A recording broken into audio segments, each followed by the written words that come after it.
You're listening to the God Life Culture podcast, where faith and what's trending collide.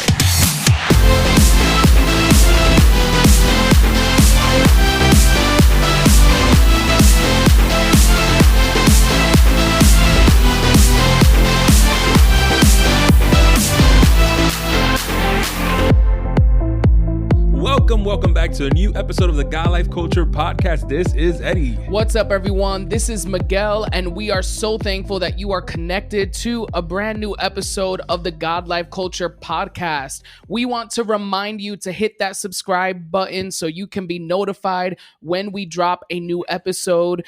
We have gotten a lot of new subscribers as of recent, so we are just very thankful that you are choosing to listen to this podcast. And we want to also remind you to leave us a review, to leave us a rating. It definitely helps put our podcast in front of more people. So thank you guys for all the support on that end. Eddie, how are you doing? Today we're doing great, excited, honestly, just really looking forward to just diving into today's episode. Everything's just been going great at the moment. We are in the middle of a pandorama that people like to say, but people have been working, people have been doing their thing, and like we spoke about in our last episode, this is the time of year where things start to get crazy. You got Resurrection Sunday, Mother's Day, Father's Day, the summer's coming up, so yeah, it's the time of year where things start to get busy. So overall, I'm alive, I'm well, everybody's healthy. That's where I'm at the moment. Thanking God. How about you? Yeah, for sure. I mean, the weather is amazing. We have had warm weather here in New York. And like you said, just gearing up for our, Resurrection Sunday services and, a lot of things happening at school and, just the normal, stuff that we're always doing on top of just everything that happens with this time of the year as we approach Resurrection Sunday and everything else, after that. But like you said, I'm very excited for today's conversation. We have a special guest with us, and it's gonna be a great conversation. I've been a fan of her music and listening to her music for a few years now, and I'm just excited to get to know her a little bit more today, and for all our listeners to connect with her and connect with her story and her music as well. So with that being said, please welcome to the God Life Culture podcast, Angie Rose. Angie, how are you doing today? I'm doing well. Glad to be here. Thank you once again for being on the episode with us. And like we always like to do, we always ask this question so that it gives you an opportunity to introduce yourself to people who may not be familiar with you. So the first question we're going to ask you is, who is Angie Rose? To put it simply, I always like to say I'm a Puerto Rican chick from the Bronx that loves Jesus and hip hop. In that order. In that order. There you go. That's so funny because that's one of the things, that you have that same exact line in one of your tracks, on your album Unstoppable. I believe it's Crying in a Jaguar. You have that line where you say that. How important is it for people to know that about you, right? How important is it for you to share your faith through what you do and how you live, and also know that you love hip hop? Super important. I think it's the combo, it's the mixture of those things that kind of make me who I am. I try not to leave anything out. Awesome. And your latest project is titled Unstoppable. And you also have a foundation with that same name. You have merch for, Unstoppable. And it seems like this word is a word that you really connect to and is a big part of everything you do. Why did you go with, Unstoppable as that word? Why is it significant in your artistry? Yeah. Well, I think, to be honest, everything that you mentioned earlier about my faith and all these things that we just kind of spoke about have been or can be looked at as an obstacle of sorts. And so I think deciding to stand and plant my feet in that truth, unstoppable is what is the reminder. You know what I mean? Like that it's not going to be easy. It's not going to be perfect. But if I made the decision, then God would back it. Luke 18:27 says that God makes the impossible possible. And so for me, it's just that constant reminder to live in that truth, not just repeat it and quote it or, create a good sermon or a tagline, but to make it a lifestyle. It's super important for me. And I love that you were able to support your answer, you know what I mean? And support, why you've named your album that, and why this word is so important to you. Because so oftentimes, sometimes you just come across people that love to just throw titles on things or names on things, but they don't really have any type of support when it comes to that. It's just like, oh, it sounded cool, Yeah. Yeah, and yeah. for someone like you, your faith is very important to you. It's evident in your music. You are a skilled rapper as well, so it's great to see that when it comes to Unstoppable, even just that biblical reference that you're able to throw out there, it lets people know that your stuff, one, and again, this is something that you're intentional about, and that it's not just you slapping a name to something. It's something that's actually really a part of you. So I think that's Absolutely. very important. One of the things that you're very evidently proud about is your culture. You're Puerto Rican, where you come Mhm. from the Bronx, and as a fellow New Yorker, there is definitely pride depending on the borough you rep. But it is also evident that it has influenced you and your career and your artistry and your music. Can you talk a little bit about that? Like, how did your upbringing, childhood, community, and culture contribute to who Angie Rose is now? Yeah. Well, I think to be honest, it's like the main baseline of what you guys hear in the music. Somebody the other day was asking me what my sound is, and it's like a question obviously that I always get as an artist, but it's very difficult to answer.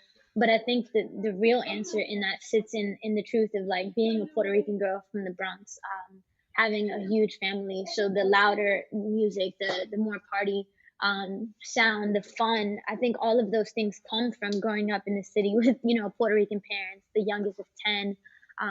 All the stories that I'm able to tell come from that truth, come from that culture, and come from being raised with so many different, I think, different variables coming together. Right, the Bronx and Puerto Rico aren't necessarily the same, Hmm. and so those things marry, and then church culture comes into that, and so all of it together, I think, is the vibe that makes me who I am. I wouldn't trade it for the world. Yeah, and you are a female rapper. For those who don't know, right, and are listening to this for the first time, you rap and you are an artist as well. I believe you even done some pop songs, right, and some pop stuff as well. So you are an artist, and every artist has people that they look up to, people that they're inspired by, and people that have drive, right, and ambition. In your case, we were just talking, behind the scenes, and just dialoguing a little bit about this. How do you find the balance, right, between being inspired by some of these mainstream rappers, as people would call them, or secular rappers, right, who are not Christian or may not share your same faith and beliefs, and still be true to who you are? How do you find that balance in being inspired by them and also knowing who you are as a Christian? Yeah. Well, I think if I'm honest, this was the first project or the first time in my career where I kind of was able to navigate that balance. As some people know, I signed, and so there was this big transition from being like I had an Unstoppable song when I first started this whole journey in college. And then so now getting to this song, I think was the learning, right? I went super uh, pop, and I did all these fun things, but this was the first time that I think I found out where I wanted to live, and that middle place of understanding the sound and the sonics that I enjoy from mainstream music, but the message that I enjoyed, but no, or not so much necessarily enjoyed, but the message that could transform lives, not just something that rhymed or sound good sonically, but something that could sit in the hearts of man. And so for me, that's the only goal at this point. I wanted to sound good. I wanted to be able to live in, mainstream, in the mainstream world, but I can't not say anything. Hmm. One of the things that as creatives, especially someone who has been grinding and working hard for a hot minute now, is that sometimes you find yourselves kind of hitting a rut or hitting a blank space creatively or whatever. And also on times, it's times where it just becomes work. How do you keep yourself enjoying the process? How do you make sure to stay that it's fun, that you're enjoying the creative process, that you are enjoying the work that has to go in, without it being one of those things that you look at and you're like, oh man, I got a deadline to meet, or I have to do this, or I have to do that? Well, if I'm honest, I think I'm kind of relearning that now. I've been doing these confessions on my social media where I'm just kind of telling that I'm taking away the highlights, right? Socials are always the best things and the most, the best moments in everybody's life. And the truth is that nobody's living those highlights every day. And so getting back to the place of honesty and transparency, I'm finding very free for me, which is why I wrote this song, like Pain Inside My Eyes. It's over of just for me just talking about the sunshine and the rainbows. I know that there's people living other stories, especially in the midst of a pandemic. So being honest, vulnerable, and transparent, I think, is getting me back to the place of enjoying what I do and not making it a deadline or being worried. Yeah, and on your album, you talk about a lot of personal experiences and stories as well. And I know I mentioned it earlier. You have a song on there that really jumped out at me just by the title alone. It's called "Crying in a Jaguar." And I'm usually the person listening to an album from beginning to end, but I stopped to kind of see like those standout titles, right? And that was one that definitely stood out to me. And you are very transparent and open about some past mistakes, that you have made in your life. Is it hard being open about your past struggles and mistakes now? You're someone that people are aware of your music, they're aware of who you are, you're out there, you are active on social media. Is it hard to, confess these things or talk about these things? What has that process been like for you?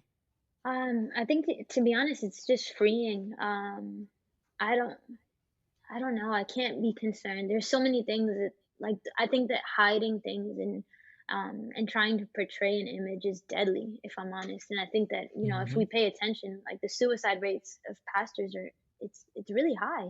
And I think it's Hmm. because we have to pretend, or people, as believers, or you have to pretend that everything's fine, or that you've never been through anything, or like smile when you don't want to smile. And I think for me, I just found that to be a jail cell, and one that I just refuse to live in. So people might find it courageous, to be honest, but I find it more, I find I don't know how to explain it, but Freeing. I don't want to be trapped in an Yeah. image. It's unbearable. No, and I think, and it's a common thread of something that we've been speaking about a Yeah. lot within the last couple of weeks, the idea of transparency being important, and how that is not only does not only serve a purpose of freeing you, but allows other people to take, the same stance of being free themselves, especially, Absolutely. in the Latin community. It's a big thing where, they say, lo trate sucio se lava en casa, where you Mm, take care of the stuff at home. The drama stays at home. Nobody's aware of what you're going through. Nobody knows your struggles, or you're this or you're that or whatever. And we walk into the world with this fake persona of being perfect, having it all together, when in reality, there are moments in our lives where we are struggling, where, there are moments in absolutely. life where we are having difficult times. And instead of being transparent about it, we hide and we cry about it and we deal with it on our own. So it is very evident. And I think that, especially for a young person like you, to be that transparent, it does serve a purpose of inspiration to others, to be able to be transparent in an age where, it's like we live in the age of social media, with everyone is just posting the best quote unquote of them, which a lot of times is just edited. It is not even their real them. That's So facts. when we get into this conversation of people being able to be transparent, it is not only refreshing but encouraging. And Yeah. something that you've also been very open about is you know the idea that you've been to therapy. Mm. We've spoken about therapy, we've spoken about counseling on this podcast as well. But it is kind of sometimes, in a lot of Christian circles, a taboo subject, where you're just supposed to like pray about it and then keep it moving. Do you think, what, like, I know you've been to it, so you definitely have an experience about it. Do you think that seeking counsel is important today I and think age? absolutely, absolutely. I think mental health is overlooked in the church, and which is the place that it shouldn't be overlooked the most. It's a place where people should be allowed to be vulnerable. I mean, we literally see Jesus get off a boat and heal a man that was dealing with what we would call mental illness. That Hmm. when demons spoke from him, they called it legion. But I mean, if we're really honest about what he looked like, that's a man in the South Bronx walking down the street screaming at himself. We see that. I've Yep. seen that man. Yep. And we're supposed to be the first people to combat that and say, yeah, we're going to pray about this, but also let's heal the wounds. Let's Hmm. change this. Let's change the narrative. um so yeah, I kind of refuse to be a punk about it, as much as I would like to. If I'm honest, I'd love to be able to just kind of keep my personal business to myself. But I felt trapped. When I went into this route, with this image, I was never this girl that had this big old image. I was okay with socials being, funny looking, or makeup not being done, and all that good stuff. Um, and now I'm getting back to that place of just being able to be honest and to be able to showcase. I'm sorry, I'm doing my makeup as we're talking. We're literally still like, she's like looking at me like, "Are you gonna As stop?" you're holding the makeup brush. Yeah, I literally. know. But no, it's super important, and I'm kind of willing, not only from this like beautiful, like, amazing standpoint that people like to highlight, but from a place of when I tried to be something else, it broke me more. So it's just, I want to be me, and if the people aren't with that person, then that's okay, because trying to be somebody else was killing me. Yeah. I mean, and like you said, you've talked about therapy and how important that is. And, like you just finished letting us know you're doing your makeup. It seems like you're on the go. When, you were saying you had a photo shoot and you just have a lot of things happening right now. How do you, obviously besides going to therapy, how do you find rest in what you do, right? How do you find that minute where, you're not around tons of people, or you're not busy jumping from one thing to the other? What does that look like for you? Is it just going outside, going for a walk? Is it, listening to some worship music and being at home? Or, what does that look like for you? Yeah, literally all the above. To be honest, I wasn't doing that, right? I was just on go. Like, I just kept filling up the tank and just kept trying to run. And like, the people that really cared about me just kind of weren't with it anymore. They were like, "You just need to stop." Like, I was getting in trouble, and like, by the people that love me most, my friends were just like, "That's it. Like, quit." And I just, again, this openness that I'm doing, showing on socials, it started first at home, like being able to actually speak to my parents, speak to my leaders, speak to my close friends, and let them know the truth of what I was feeling, and to find that some people couldn't tolerate that, and it caused them to leave, and then realizing that the people that stayed were meant to be there the whole time. And so there's pain in the openness, but there's also healing, genuine healing, by realizing that there were certain people that were just around. And so learning the difference between people that are around and people that are genuinely there for you has been, for me, has been super healing too. So yeah, it's all the above. It's rest. It's walking away from like being able to just pause the world and let people around me know, like, yo, look, I just need 5 minutes. Being okay enough to say that, not being prideful, which I didn't realize I was until I broke, you know?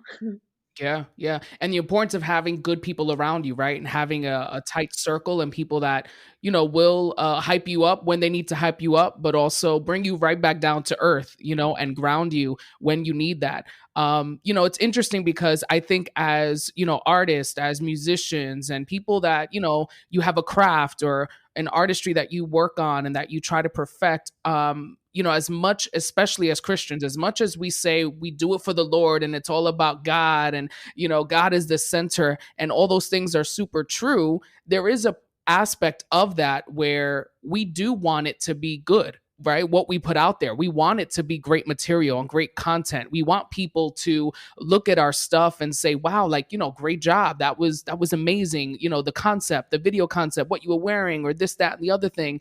When I think of even like musicians and singers and rappers, a lot of times there's this common thread, right? Where you could tell when it's those who they are listening to someone else and they're kind of copying their style or their flow or the way someone else, their cadence and their way of saying things.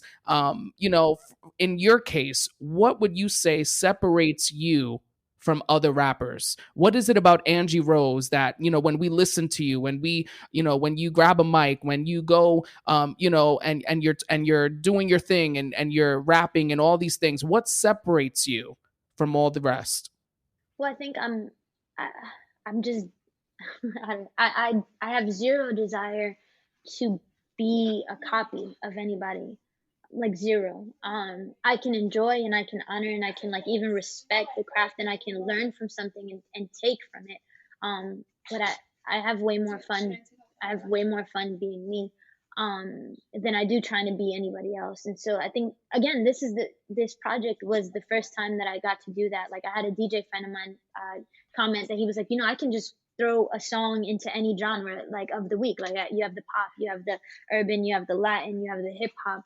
Um, and I think what separates me there is just like being willing instead of trying to be one thing or be one sound. I allowed myself the grace to say, you know what, this is my pop song and this is my hip hop song, and it's not because I had to do them. I wanted to. When I heard it, when I heard the chords, when I heard the melodies, I fell in love with it, and I did what I wanted to do. And yeah, there's inspirations and things that I pull from, but I just let myself do it. Like I grew up listening to everything, and so I'm not hiding that everything from my music to try to be the hip hop girl or to be the, you know what I mean? Like I don't. There's nothing I Yeah, want to yeah. be except me, and however God decides. Like I look at myself like a stained glass, or I look at humanity like stained glass windows. And God is just the sun, but He painted my windows in those colors for a reason. And so I'm not gonna hide the purple just because some people don't like the purple. Like it's just Hmm. okay, skip the song. Exactly. And I think it is a great thing to say, because in essence, what I take away from what you're saying is that it's okay to be creatively ambiguous or to be creatively flexible. Just because, you started in one lane doesn't mean that that's the lane you necessarily have to stay in, especially if you are talented in those other lanes as well. So, having an identity that is ambiguous and, flexible is a powerful tool in and of itself, because while you bring up the reference of, well, if you don't like purple, just skip it. There are people that like purple, blue, yellow, and green. I'm one of those people that you put my playlist on shuffle and it will go in and out of every single genre there is. Like that's Yeah, just that's I my think flow, there's like you more said. music fans like that than there are people that just stick to one lane, if I'm honest. And I Yes. think Yeah. we've just been afraid to be honest about that. A lot of artists is just like, oh, well, this is what works. And it's like, okay, but are you happy? And that's where I Mm. came to now, like asking myself that question, like, are you happy? And just Hmm. deciding that I was going to do what was making me happy. Yeah. And that makes it feel less like work. When you're doing what you really truly brings you joy, it not only makes you more happy, but it's also evident in your work. And we spoke a little bit about your identity, about being creatively ambiguous and flexible and all those other stuff or whatever. And there is maybe a little bit of controversy in this question, when it comes to people identifying themselves or people identifying them, the term of being a female rapper just versus being a rapper. There's some people that don't like the female part of it in front, like they just want to be known as a rapper. You see that also when it comes to the label of Christian rapper versus rapper. Though their music is about God, they don't want to be labeled a Christian rapper. They just want to be known as a rapper. Where do you have an opinion on that? Where do you stand with that? Does it bother you if someone calls you a female rapper or a Christian rapper? I think I've kind of just thrown the idea out. If I'm honest, I can't care. I've almost never been able to care. Like Mhm. and labels just when I okay, so I went to a predominantly black school for the first like year and a half of middle school, and then I got transferred to like a predominantly white school. In the black school, they called me the white girl. In the white school, they called me the black girl. And from there, Mhm. right there, I learned and realized that none of it mattered. You can call me what you like. And so when I bring that into music, I kind of look at it like a supermarket. Like, look, if somebody doesn't say that I'm something, if somebody doesn't put any kind of label on me, then nobody will know where to find me. So I'm almost grateful because the truth is, like, depending on the circle, I get labeled a different thing. In some circles, she's that's the female rapper and she doesn't curse, right? That's what they're excited about. Oh, she doesn't curse. Hmm. They have no idea that it's Christian. It's just boom. So I enjoy people being categorizing me by what touched them, and I'm okay with Yeah. that. If the fact that I'm Latina touched you, then hey, talk about the fact that I'm Latina and share that with your Latina friends, because that's the other truth too. Like if you're labeling me a certain way, it's likely that that's what touched you and that's the circle that's around you. So share it in the way that's going to bless your circle. Yeah. Yeah, I mean, earlier you spoke about or I mentioned a foundation that you have, under the name of Unstoppable. Can you share a little bit about that foundation and how it started and what you do? Sure. So basically, had I had come from Houston.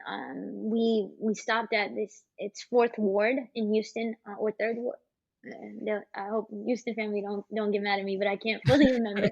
But basically, we went. I believe it's Fourth Ward, and it was like just a bunch of like underprivileged and underserved areas, and I just kind of we went with a speaker set, some pizza, and a bunch of shirts, and we just showed up to the blocks and we're showing love.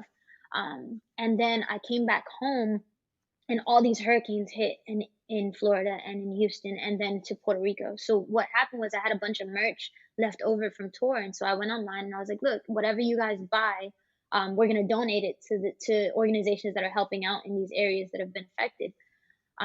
But as you know, it was Florida, Houston, and then Puerto Rico, which was Hurricane Maria, and Hurricane Maria like destroyed Puerto Rico. Obviously they had different structure, the way they built things, the electricity wasn't, up to par like it was in other states. And my heart just broke for some reason. I'm obviously Puerto Rican, but it's not like I spent a ton of time. But my heart broke in a way that it just hadn't before, and I wanted to do something, and so we went out and we did a whole relief concert and we were able to raise like $5,000, and all these people from we got to bring people from the projects in the community in the Bronx. People donated tickets, and so we literally just went to the projects and we're like, yo, you guys are VIP at our concert. And they sat in the front rows and we saw lives changed and people come to God, and I was just like, I just fell in love. And so that was it. Like we took off to Puerto Rico, and FEMA called and the Ricky Martin Foundation called, and they gave us all these things to support the community. And that was it. I just fell in love with the fact that I could do something like that, that God would allow me the privilege. And like we just took off. Like from then, like every idea and everything that God allowed me to do, we just started saying yes. Soon after, we opened an after school program in the Bronx. We started supporting food pantries in the Bronx. Like it just became a desire to serve, and I kept meeting more people that desire to serve, and yeah, that's what it That's is to this awesome. day. Yeah. Yeah, I mean, it's great because again, you are a music artist, right? You rap and do all these different things, but at the same time, like you've said before, you're not limiting yourself to that. And I think this is something that many people who are listening can take, that God will use what He's given you and your Mhm. craft and your talents and abilities, but there's so much more that He can do through you, right? And He'll Absolutely. use those things to kind of open the door, right? He'll use those things to get you in places and get you in front of people, and it's not always just about the music, right? There's Mhm. other things that God has in store and that God has planned, and that God will, use your music to lead you to these places. So I love, hearing Absolutely. stories like that of, especially in this case where, you're giving back and raising money and, doing everything that we're supposed to be doing, as Christians and as people. And you've spoken a lot about your journey, your past, your lessons that you've learned. What would you say to that young person listening to you right now who may hear your music, may love what you do, may want to be a musical artist or a musician or play in a band or do something great like that, release music? What would you say to them, to those aspiring, young artists out there? Mm. I think the journey of an artist is, and this is something I'm learning even now, right? I'm being very transparent about the emotional, roller coaster that I think I've been on in this journey. And one thing that I've realized very clearly is being an artist is holding up a mirror. But the thing is that we're often holding up the mirror and looking at everybody that's reflected except us, and we're trying to tell these stories. And I think that for somebody that loves God, God is literally letting us hold up the same mirror that every other artist holds up in the world, but telling us to look into our eyes. It's a journey that allows for us to get to know us, to face us, and to heal us. You can even look at like NF, who talks about how music is healing him, and even being hearing him say things like that have made me look in my own eyes, if that makes sense, face my own soul, face my own darkness, and heal it. So to the young artists, it's be willing to do that. Be willing to look into your own eyes, and not do what I think we do in church culture and preach somebody else's story. But be willing to look in your own eyes and see how God is influencing you, so that you can tell a story nobody else can tell. Yeah, amen. And I think that's so powerful. That idea of self reflection, transparency, definitely allows us to be more relevant in this day and age. There is a we have to switch it up in order to be effective in the world, in order to be impacting. We can't keep doing the same thing that the old folk been doing, to say it quite transparently. So we are definitely, it is evident. If you needed someone to let you know, it's evident. It is definitely evident in your work, what you're doing. Yeah, and I love how, with almost every question and things that we've been kind of talking about, you keep using this phrase, what I'm learning now, or what Hmm. I'm still learning, or, even now, right?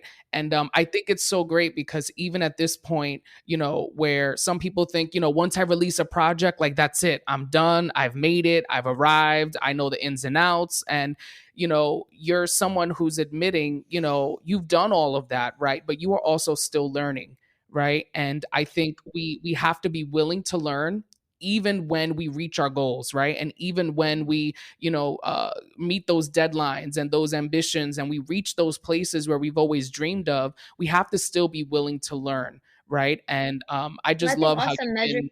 what success really is. Yeah. It's not so much the numbers or the things that you can check off your list, but how does your soul feel? How do you feel? Hmm.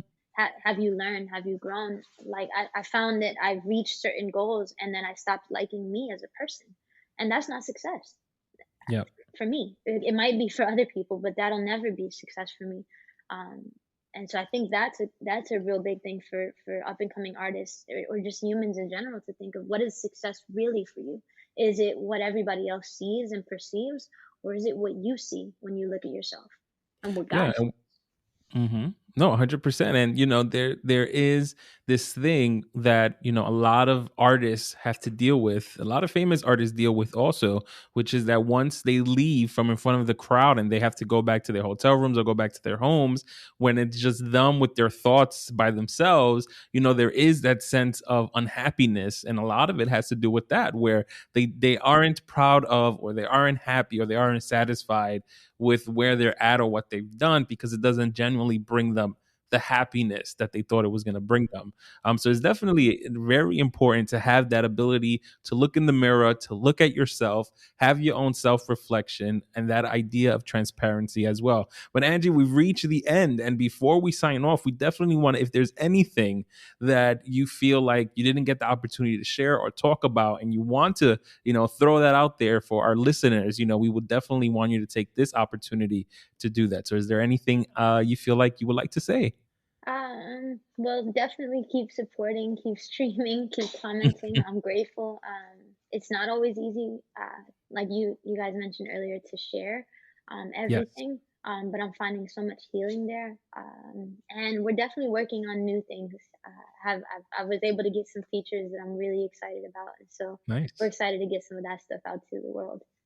So why don't you share with everybody where your handles are? Where are you on Instagram, YouTube, Twitter, TikTok? Sure.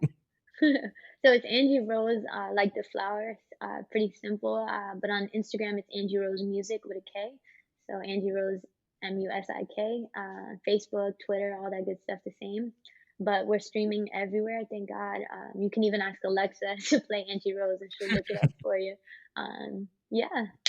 Awesome. Yeah, so definitely go stream her music. Her latest project, Unstoppable, is so good. And I think that there's so many experiences that she talks about that, you'll be able to relate to at least one of them, right? And enjoy some, some great music. So, Mm. Angie, definitely we were blessed by our conversation. And thank you so much for joining us. No, thank you guys.